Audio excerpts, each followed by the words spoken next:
Hey everyone, welcome back to the storytelling time of KinhComic. Today we will move deeper into Kin's world with all new and exciting plots from the Rise of Pan. Last time, Dun showed his friend many types of colorful magical stones.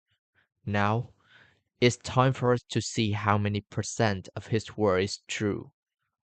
No time to chat. Let's go find out what Kin is. Back to the present, at this time, a pack of pants came thickly around. One by one, they let out jangle to call on their herd and to show their prestige to the people in front of them. Thick scales rise up and sharp claws are exposed to warn the enemy that they are ready to tear whoever. It's time. Activate the special function. Doong shouts, his voice echoing like a signal to wave a battle flag. He knows only if he finds the Pan's cave, the game is on. The whip and sword are upgraded from the stones that emit streams of blue energy, and gradually the energy flows around them. Seeing that the power of the weapon in their hands has been doubled, both Rin and Nick clench their fists, feel the power of the energy radiated, and then pour all their strength into slashing at the Pans. But the Pans remain fearless. Rin repeatedly whips Wavy in the air, aiming directly at their head and neck, making it impossible for the Pants to approach her. Nick is free to cut through the scales of the little Pants. Soon the blade was wet with fresh blood, but they still clung madly, as if they had only a life goal to tear these people apart. Many attacks accompanied by energy waves, sweeping swarms of small Pants splatter through the air. The team quickly fought while continuously creating a gap to go deeper into the forest. The support from Doong's magic stones is truly amazing. Rin and Nick's attack power had reached a level that neither of them expected, with only a third of normal strength enough to take down dozens of Pans at once. The Pans keep falling, different from this morning's battle. At this rate, it won't be long before the Pan Lord will have to show up. Ari doesn't intend to keep out of the fight. She is already anxious to test the new power of this bow. But instead of rushing into battle like others, she takes a step back, choosing a position with enough visibility and open space. She stretches the bowstring and great energies pull out as if to tear the space around it. Aiming at the target, Ari immediately let go of her hand, and the arrow tore through the air straight to the Pans within her vision. The Pans appeared like fountains.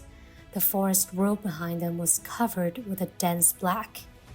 Wherever they run, the dust covers them.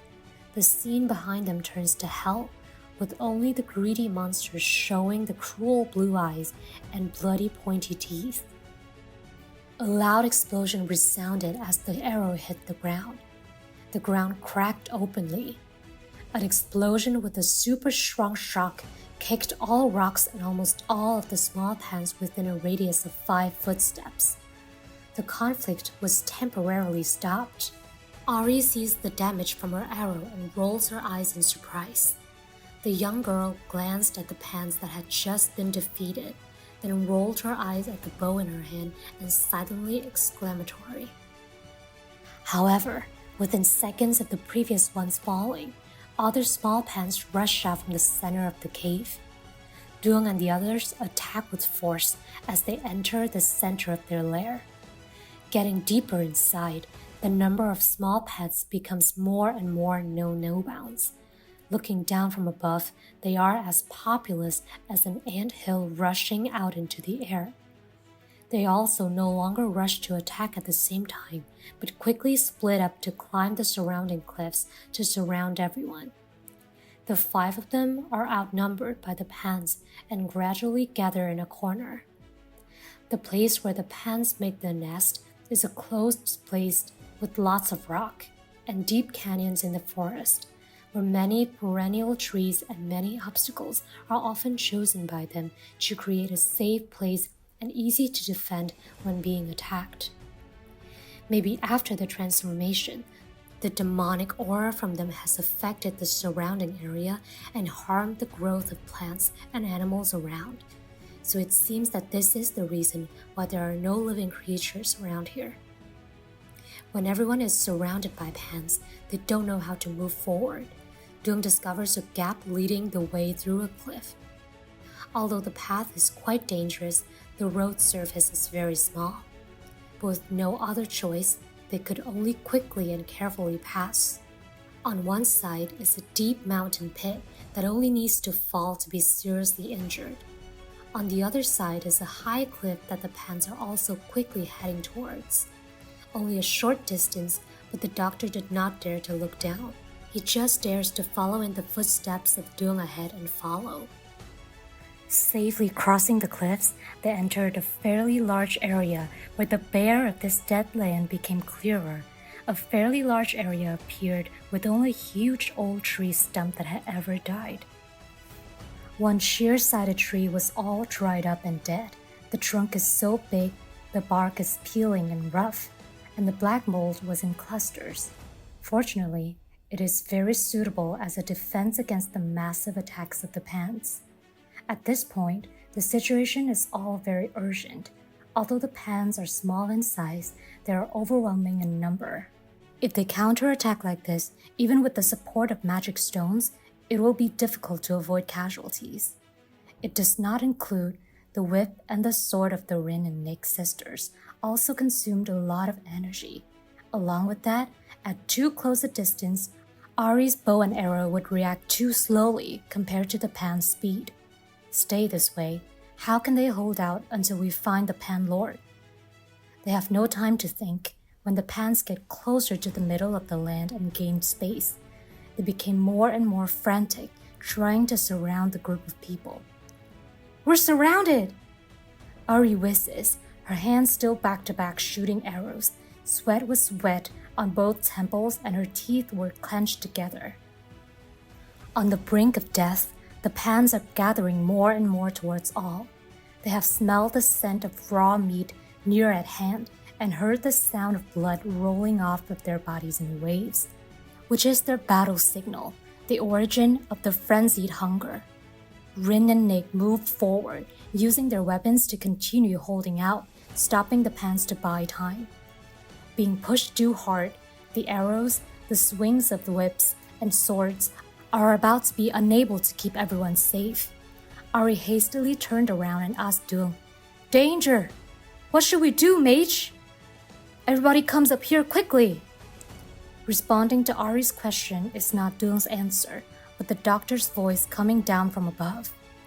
Ari looked in the direction of the voice and saw the doctor with a chubby body who did not know when he had climbed the big tree behind them. He threw down the roots to pull everyone up. Immediately, everyone split up to fight against the pan's assault while taking turns climbing the tree. Only Ari's horse is entangled with bulky limbs, so they decide to hang him dangling with a piece of vines. The horse's face sounded alarmed.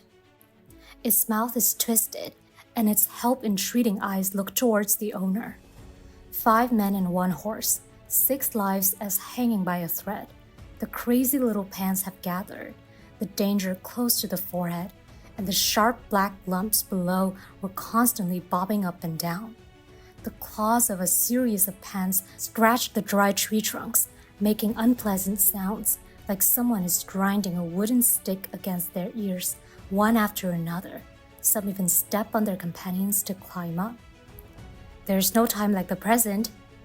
The doctor didn't think much of it, so he took out the small tube that Thuong had given him before.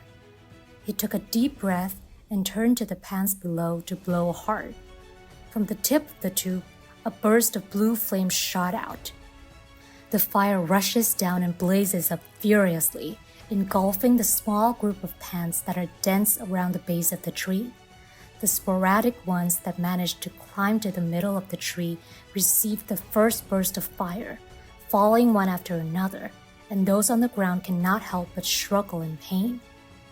The tall tree trunk burst into flames, creating a pillar of fire several meters high that hinders the progress of the little pans. Although there were still countless numbers of pens trampling their comrades through the firestorm, they were all pushed back by the much more intense fire from the doctors too. They roll and writhe in the firestorm, finally turning into fuel for the fire to continue to rise and then becoming part of the flame. After a while, when the fire is burning down, there are only the pans lying motionless, in abundance on the ground. Seeing the results in front of her, Ari is very appreciative. She turns to head praise the doctor. "You got no kick coming this time." Although he knows that it is thanks to Thuong's fire tube, he is still very happy. Shyness is stamped all over their faces. Afraid that people would lose their vigilance, Thuong immediately reminds the whole team. The fire can only paralyze them for a while. The Pen Lord is still alive. I'm afraid their powers will return soon. Hearing that, everyone doesn't dare to go on neglecting. They look around carefully from the top of the tree branch to see if there were any pans still alive. The atmosphere around them is suddenly frighteningly quiet. A stench mixes in the wind rushing up to their faces. Although they are high up, it is very convenient to see around, but there are places they will not be able to see. All the time since then, in the distance, hiding in the dark, there is a pair of eyes that are constantly watching everything. It has witnessed watching its children being taken down at the hands of a bunch of strangers. It's madly transformed.